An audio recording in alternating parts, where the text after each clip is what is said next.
The Cremation of Sam McGee. It's a poem written by Robert Service. There are strange things done in the midnight sun by men who moil for gold. The Arctic trails have their secret tales that would make your blood run cold. The Northern Lights have seen queer sights, but the queerest they ever did see was that night on the marge of Lake LaBarge. I cremated Sam McGee. Now, Sam McGee was from Tennessee, where the cotton blooms and blows. Why he left his home in the South to roam around the pole, God only knows. He was always cold, but the land of gold seemed to hold him like a spell. He'd often say in his homey way, he'd sooner live in hell. On a Christmas day, we were mushing our way over the Dawson Trail. Talk of the cold through the parka's fold, it stabbed like a driven nail. If our eyes we closed and our lashes froze till sometimes you could not see. It wasn't much fun, but the only one to complain was Sam McGee. That very night, as we laid packed tight in our robes beneath the snow, and the dogs were fed and the stars overhead were dancing, heel and toe, he turns to me and, "Cap," says he, "I'll cash in this trip, I guess. And if I do, I'm asking that you won't refuse my last request." He seemed so low, I couldn't say no.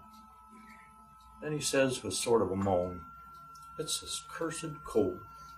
It's got right hold till I'm chilled, clean through to the bone. Yet it ain't being dead.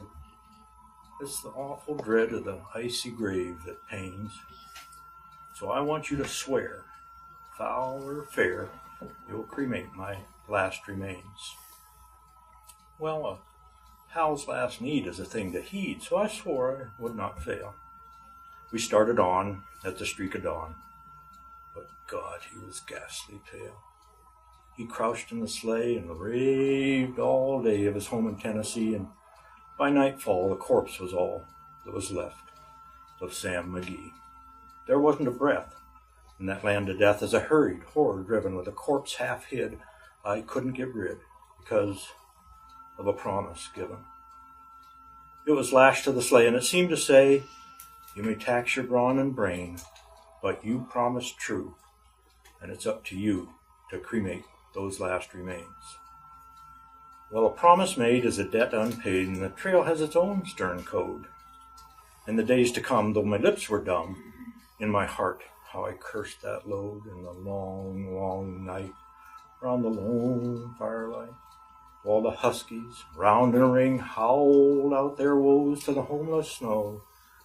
Oh, God, how I loathed that thing, and every day that quiet clay seemed to heavy and heavier grow. But on I went, though the dogs were spent and the grub was getting low and the trail was bad, and I felt half mad. But I swore I would not give in. I'd often sing to the hateful thing, and it hearkened with a grin, till I came to the marge of Lake LaBarge, where a derelict there lay. It was jammed in the ice, but I saw in a thrice it was called the Alice May. Well, I looked at it, and I thought a bit, and I looked at my frozen chum. "Then here," says I, with a sudden cry, "is my crematorium. Some planks I tore from the cabin floor and lit the boiler fire. Some coal I found was lying around and heaped the fuel higher. The flames just soared. The furnace roared. Such a blaze you seldom see. I burrowed a hole in the glowing coal, and I stuffed in Sam McGee. Then I made a hike, for I did not like to hear him sizzle so. The heavens scowled, and the huskies howled, and the winds began to blow. It was icy cold, but the hot sweat rolled down my cheeks, and I don't know why. And the greasy smoke in an inky cloak went streaking down the sky. I do not know how long in the snow I wrestled with grisly fear, but the stars came out and they danced about ere again I ventured near. I was sick with dread. But I bravely said, "Oh, just take a peek inside. I guess he's cooked and it's time I looked." Then the door I opened wide. There sat Sam, cool and calm, in the heart of the furnace roar. He wore a smile you could see a mile. He said, "Please, close that door. It's fine in here, but I greatly fear you'll let in the cold and storm. Since I left Plum Tree down in Tennessee, it's the first time I've been warm." There are strange things done in the midnight sun by men who moil for gold. The Arctic trails have their secret tales that would make your blood run cold. The northern lights have seen queer sights, but the queerest they ever did see was that night on the marge of Lake Labard I cremated Sam McGee. The Cremation of Sam McGee by Robert Service.